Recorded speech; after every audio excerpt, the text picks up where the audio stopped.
E hoje nós vamos falar sobre a versão trombadinha do Toy Story, o bebê reborn do PCC, o melocotão com ficha na polícia, um dos personagens mais adorados e conhecidos dos filmes de terror. Sim, nós vamos falar sobre o Chucky. Olá, eu sou o Rodrigo Oliveira e você está assistindo ao canal Cagaço.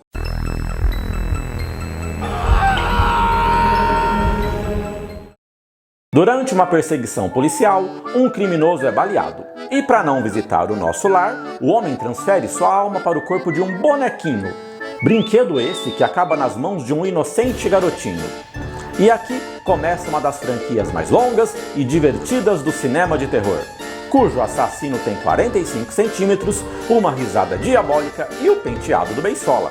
No filme número 1, nós conhecemos a versão humana do Chucky, que é o fora da lei, conhecido como Estrangulador de Lake Shore, cujo nome na história é Charles Lee Ray. Pouca gente sabe disso, mas o nome desse personagem foi inspirado no nome de 3 famosos criminosos dos Estados Unidos. O primeiro é o Charles Manson, talvez o mais conhecido, que no final dos anos 50 mandou muita gente para o andar de cima. O segundo é o Lee Harvey Oswald, o homem que foi acusado de apagar o CPF do presidente americano JFK. E o terceiro meliante é o James Earl Ray, que é um criminoso que conseguiu abotoar o paletó do Martin Luther King. Então, juntaram os nomes, ficou Charles Lee Ray. Mas isso só funcionou porque nos Estados Unidos os criminosos têm nomes assim pomposos, sonoros, bacanas. E aí fica interessante. Se fosse no Brasil não ia dar certo. Porque aqui os bandidos têm tudo nome esquisito. Por exemplo, tem o Maníaco do Parque, tem o André do Rap e tem o Chico Picadinho. Se você juntar, fica Maníaco do Rap Picadinho. Parece que o cara é um funkeiro gago. Voltando à história, logo no começo do filme, o Charles se esconde numa loja de brinquedos e aí ele leva um pipoco do policial que estava perseguindo ele e antes de desencarnar, ele tem essa brilhante ideia de mandar a alma dele para o brinquedo mais próximo, que no caso era o bonequinho Good Guy. Eu acho que ele teve muita sorte de cair do lado justamente de um bonequinho articulado, que mexia a boquinha, mexia os bracinhos, as perninhas, ou seja, apropriado para acomodar um espírito adulto. Porque se ele tivesse num outro setor da loja, ele ia ter que incorporar em outros tipos de brinquedo. Já pensou se ele incorpora numa capivara de pelúcia? Numa Barbie paleontóloga? Numa amoeba? Enfim, para o Charles fazer essa mandinga, ele cantarola uma musiquinha voodoo. Começam a cair um monte de raios em cima da loja e a transferência é realizada com sucesso. No dia seguinte, nós conhecemos o Andy, que é um garotinho que é um grande fã do bonequinho Good Guy. Ele assiste o programa de TV do personagem, assiste o desenho animado, tem as roupas idênticas à do personagem. Imagina só você acordar de manhã e ter uma criança do lado da sua cama usando essas roupas. Falando sério, gente, esse molequinho aí dá mais medo que o próprio Chuck. Como era aniversário do menino, a mãe dele presenteou ele com uma caixa enorme. Imediatamente ele fica animado pensando que tem um boneco lá dentro. Mas aí quando ele abre a caixa, tem só uma calça. Uma calça, gente. Por que essa mulher colocou uma calça nessa caixa enorme? Só para dar esperança pro menino, para ele ficar empolgado pensando que tinha um bonequinho ali. É literalmente uma mãe filha da mãe. Outra coisa, não é legal ficar presenteando criança pequena com roupa. Se você presenteia seu filho pequeno com calça, cuequinha, meia, com certeza essa criança vai ter problema psicológico. Aí depois, ele vai ficar lá conversando com o boneco possuído, vai encher as paredes do quarto com um desenho macabro, vai ficar usando tabu Ouija para bater papo com o defunto. Ou pior ainda, vai passar o dia inteiro fazendo dancinha no TikTok. A história continua e a mãe do menino confessa para uma colega de trabalho que ela até queria dar aquele presente pro filho. Só que o boneco estava muito caro. Então essa colega conta que existe um lugar que está vendendo o boneco baratinho. E a mãe pergunta, mas onde que é? É na ReHap? E a outra responde, não, é na Cracolândia. Tem um mendigo lá com um carrinho de supermercado cheio de lixo que está vendendo esse boneco baratinho. Pode confiar. E finalmente o Andy ganha o tão sonhado boneco legal de presente. E essa criança está tão perturbada que o brinquedo começa a se movimentar, mexer a cabeça, começa a falar com ele e ele acha normal, tá tudo bem. E a gente que está assistindo acha absurdo uma pessoa conversar com um boneco de plástico. Mas se você pensar bem, tem gente que até namora com um boneco de plástico. Com esse disfarce perfeito, escondido na casa do Andy, Charles Lee Ray, agora conhecido como Chuck, inicia sua sequência de crimes, atacando todo tipo de gente. É amiga da mãe do menino, é policial, é bandido, é médico, é feiticeiro voodoo. Eu gosto muito da cena do feiticeiro porque ele usa um bonequinho voodoo para machucar a pessoa.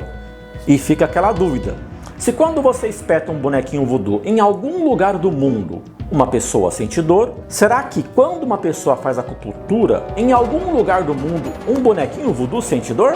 Ele ataca a mãe do Andy 2 vezes, mas, convenientemente, ele não arrasta ela para cima. Ele só fica mordendo ela com aqueles dentinhos de boneco de plástico. E eu fiquei pensando o seguinte: quando um vampiro morde uma pessoa, a pessoa vira vampiro. Quando um zumbi morde a pessoa vira zumbi. E quando uma Barbie morde uma pessoa, o que acontece com essa pessoa? Ela começa a fazer harmonização facial? Então o Chuck descobre que para quebrar a maldição e sair daquele corpinho de boneco, ele tem que fazer uma cerimônia com a primeira pessoa para a qual ele se revelou, que no caso foi o Andy. Daí ele vai lá, ele consegue segurar o menino, começa a fazer a cerimônia com ele, novamente vai lá recitar aquelas palavras mágicas. Mas na hora H chega a mãe do menino com o policial e eles conseguem impedir a cerimônia, conseguem pegar o boneco, jogar na lareira e tacar fogo. Porém, isso não é suficiente para parar o nosso anti-herói, que sai da lareira agora parecendo um churrasquinho que passou do ponto e começa a atacar a família toda com fogo nos olhos, literalmente. Eu vou fazer uma parte aqui para comentar que em 1988, quando fizeram esse filme, ainda não tinha CGI suficiente para dar movimento para os personagens, para fazer o Chuck se movimentar. Então a produção daquela época usou o que tinha disponível. Usaram marionetes, usaram bonecos eletrônicos, usaram até um anão para fazer algumas cenas, como por exemplo esta cena em que o Chuck pega fogo. E o pessoal da produção deve ter pensado: ah, marionete é muito caro para queimar, né? Chama lá o anão para fazer a cena. E se queimar o anão? Pelo menos dos males o menor. O boneco ainda tenta atacar a família, mas a mãe do garotinho consegue disparar um tiro fatal no coração dele, porque sim, a essa altura ele voltou a ter coração, e finalmente o Chuck vai andar de metrô com Patrick Swayze e deixa todo mundo em paz. E nós temos a cena final do filme, com a família saindo pela porta e o garotinho olhando para trás, e você tem aquele último vislumbre da cara do menino. E eu volto a comentar: esse moleque dá mais medo que o próprio Chuck. Mas a história não termina aí, porque depois deste vieram mais 6 filmes e uma série da Netflix. E o que eu acho interessante é que o Chuck emprega toda a família. Olha, tem o filho do Chuck, a noiva do Chuck, o cunhado do Chuck, a sogra do Chuck. Ou seja, se você é da família Chuck, você vai conseguir um filme no cinema. Mas antes de continuar, aproveita agora para deixar aquele joinha bem tenebroso aqui para esse vídeo. E se você ainda não é inscrito, inscreva-se no canal. Yes! Mas o personagem dá medo? Daqui pra frente eu vou dar uma nota para os personagens de acordo com o medo que eles provocam, com o terror que eles provocam, com o cagaço que eles fazem a gente sentir. Eu acho que o Chuck não é um personagem muito assustador. Você não vai ter pesadelos depois de assistir o filme. Parece mais uma aventura da sessão da tarde. A aparência dele nos primeiros filmes, mesmo quando ele tá bravo, não dá muito medo. Depois tem aquela versão costurada que já é um pouquinho mais tenebrosa. Mas nos primeiros filmes realmente não assusta muito. Ele é agressivo, ele é violento, ele é perigoso, ok. Mas parece que se você soltar ele numa creche lotada, as crianças vão arrancar os bracinhos e escrever de canetinha na cara dele. Então, para o Chuck, minha nota é 3,5.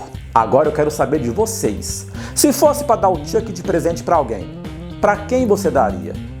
E por quê? Escreve aqui nos comentários. Aliás, marca também o @ da pessoa para a qual você daria esse presente tão especial, para ela também ficar sabendo.